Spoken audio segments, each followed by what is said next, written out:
Karena lain sujud, lain sajid. Kadang kita itu kepala saja sujud. Pernah saya dapat Pak orang sholat cepat sekali. Allahu Akbar. Allah.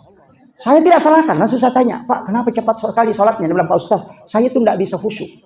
Jadi kalau saya cepat, setan baru mau pengaruhi saya sudah berhenti. Nggak ada juga alasannya ini ternyata.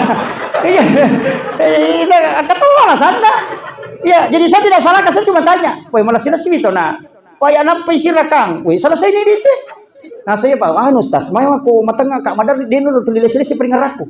Dia pokok cinampak miru dia pakal pun. Dia pesi tangan mek ganggu kak paja nak. Enggak jatuh. Iya. Bila memang masing-masing mereka itu, makanya jangan cukup suka salahkan orang Pak. Kadang-kadang alasannya itu masuk akal juga. Saya bilang ini juga, dan bilang itu kayak Pak Ustaz Sinata ini nak kullallahu logan rusuk deh. Iya.